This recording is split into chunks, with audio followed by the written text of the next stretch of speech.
कुछ वीडियोस पहले अपन ने यूनिटी के रूट्स निकाले थे, तो अब यूनिटी के रूट्स के है ना कुछ और प्रॉपर्टीज देखते हैं, है ना, कुछ और एस्पेक्ट्स देखते हैं उनके।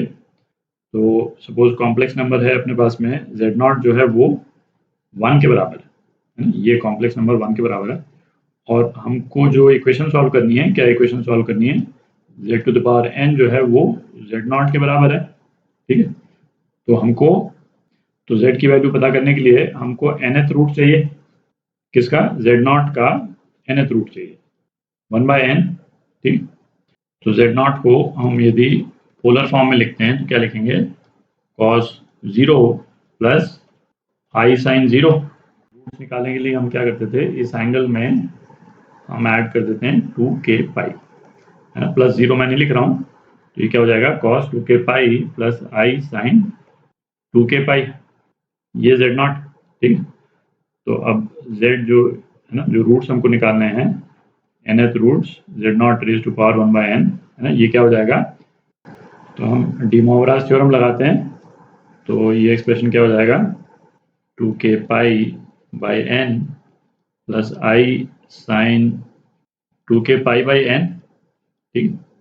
अच्छा, इसको अपन एक्सपोनेंट फॉर्म में लिख लेते हैं, तो एक्सपोनेंट फॉर्म में क्या हो जाएगा, e to the power i 2k pi by n, और इसको मैं क्या लिख सकता हूँ, e to the power i 2 pi by n raise to power k, ठीक। और ये अपन डिस्कस कर चुके हैं, k की वैल्यू 0 से लेकर के n-1 तक वेरी करती है, ठीक है। अच्छा, यहाँ तक का डिस्कशन तो हम कर चुके हैं, है ना, पिछले वीडियोस में। तो अब ऐसा करते हैं, ये जो एक्सप्रेशन है e raise to power i 2 pi by n, इसको मैं अल्फा लिख देता हूँ, alpha is equal to i 2 pi by n, ठीक। तो ये जो एक्सप्रेशन है z का, ये क्या हो जाएगा, alpha raise to power k हो जाएगा, ठीक है। तो अपने पास में जो रूट्स जो आ गए, है ना, z नॉट के जो रूट्स हैं, nth रूट्स, z की अलग अलग वैल्यूज, कौन कौन सी वैल्यूज हो जाएंगी, z की वैल्यूज हो जाएंगी, है ना, k की वैल्यू अपन वेरी कर रहे हैं, तो k इज इक्वल टू 0 से n-1 लेकर के जा रहे हैं, तो ये हो जाएगा alpha raise to power 0, alpha raise to power 1, alpha square, alpha cube, और ये कहाँ तक हो जाएगा, alpha raise to power n-1। ये हो गए nth रूट्स ऑफ यूनिटी, है ना। टोटल नंबर ऑफ रूट्स कितने हैं, n रूट्स हैं, n रूट्स। अब इस रिजल्ट को बस मैं केवल लिख लेता हूँ, है ना, और थोड़ी जगह बना लेते हैं। अच्छा, अब सपोज अपन n की वैल्यू को 6 ले लें, n की वैल्यू 6 ले लें, तो अपने पास में क्या हो जाएगा, z to the power 6 is equal to 1, ये इक्वेशन हो जाएगी, ठीक है। और इसमें 2 पाई बाई n मतलब 2 पाई बाई 6, है ना, ये कितने के बराबर हो जाएगा, ये पाई बाई 3 के बराबर हो गया, मतलब ये 60 डिग्री हो गया, ठीक है। और अपने पास में टोटल 6 रूट्स आएंगे, इन 6 रूट्स को यदि हम प्लॉट करें, है ना, इस यूनिट सर्कल पे, तो कुछ इस टाइप का दिखेगा। तो ये रूट्स जो हैं वो यूनिट सर्कल पे इस तरह का हेक्सागोन बनाएंगे, ठीक है। ये वाला रूट क्या हो गया, अल्फा रेज टू पावर 0, ये अल्फा रेज टू पावर 1, ये अल्फा 2, ये अल्फा 3, ये अल्फा 4, और ये अल्फा 5।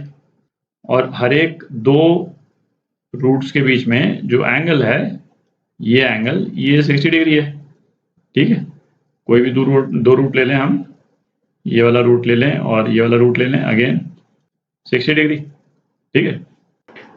अच्छा, इन रूट्स की कुछ प्रॉपर्टीज देखते हैं, है ना, सम ऑफ रूट्स ऑफ यूनिटी। तो ये n रूट्स जो हैं, इनको यदि अपन ऐड कर दें तो क्या आ जाएगा, अल्फा रेज टू पावर 0, 1, 2, और ये कहाँ तक जा रहा है, alpha raise to power n-1, है ना। तो ये जीपी है जिसकी फर्स्ट टर्म क्या है, 1 है, अल्फा रेज टू पावर 0, ये तो 1 हुआ, और जो कॉमन रेशो है वो कितना है, अल्फा के बराबर, ठीक है। और नंबर ऑफ टर्म्स कितनी है इसमें, n है ना, n नंबर ऑफ टर्म्स।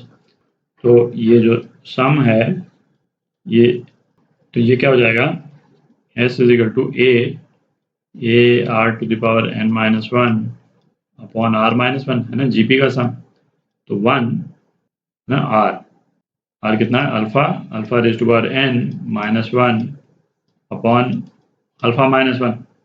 अच्छा, alpha raise to power n, ये क्या हो जाएगा, यहाँ पे हम alpha raise to power n कर दें तो ये एक्सप्रेशन क्या आ जाता है, e raise to power i 2 pi आ जाता है ना, n कैंसिल आउट हो जाएगा, alpha raise to power n कर रहे हैं अपन, तो ये वैल्यू जो है वो क्या हो गई, ये तो 1 के बराबर ही हो गई, है ना। अपन देख ही चुके हैं कि इसके बाद वाले टर्म जो है रिपीट होते हैं, alpha raise to power n जो है वो अल्फा 0 के बराबर हो जाता है, अल्फा रेज टू पावर 0, तो ये क्या आ गया 1 - 1 अपॉन अल्फा -1, तो ये 0 के बराबर आ गया। ठीक, बड़ा इंटरेस्टिंग रिजल्ट है, मतलब इन द सेंस कि ये जैसे इस वाले केस में आप देखें जो पेंटागन हमने बनाया तो उसमें ये जितने कॉम्प्लेक्स रूट्स हैं, है ना, उनका जो रियल एक्सिस पे जो कंपोनेंट है वो कैंसिल आउट हो रहा है, और इनका जो इमेजिनरी एक्सिस पे जो कंपोनेंट है वो कैंसिल आउट हो रहा है। नेट रिजल्ट इन सभी का 0 हो गया। हेक्सागन की जगह कोई दूसरा भी शेप होता है ना, जैसे क्यूब रूट वाला भी आप देखेंगे, जैसे यदि हमने क्यूब रूट निकाला होता तो एक ट्रायंगल बनता है इस टाइप का। इस वाले केस में भी जो रियल और इमेजिनरी कंपोनेंट है इन तीनों रूट्स का वो आपस में कैंसिल आउट हो रहा है।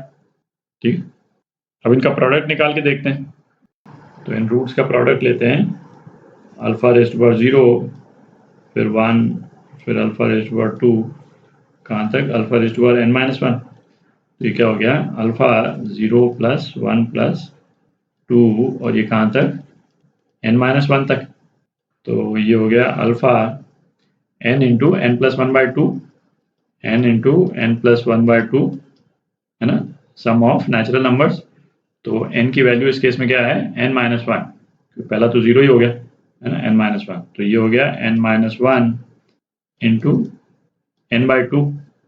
ठीक है, तो इसमें हम अल्फा की वैल्यू डाल देते हैं, तो ये क्या आ जाएगा, e to the power i 2π/n × n × n-1/2, इसको हटा देते हैं, ये कैंसिल आउट हो गया, और हमारे पास में क्या आ गया, e to the power i pi, है ना, इस टाइप से लिख लेते हैं इसको, रेज टू पावर n-1। अच्छा, e raise to power i pi ये क्या हो जाएगा, है ना, cos पाई, इसको मैं यहाँ लिख देता हूँ, cos pi plus i sin पाई हो जाएगा। ठीक है, तो ये तो 0 ही हो जाएगा, ये 0 हो गया, और cos पाई क्या आ गया, -1 आ गया। ठीक, तो इसको हम क्या लिख सकते हैं, -1 रेज टू पावर n-1। ठीक है, तो ये जो प्रोडक्ट है, प्रोडक्ट इसको मैं p बोल देता हूँ, प्रोडक्ट, है ना, प्रोडक्ट की वैल्यू जो है वो क्या आ जाती है, -1 रेज टू पावर n-1। तो डिपेंडिंग ऑन कि n जो है इवन है या ऑड है, ये वैल्यू -1 भी हो सकती है, +1 भी हो सकती है।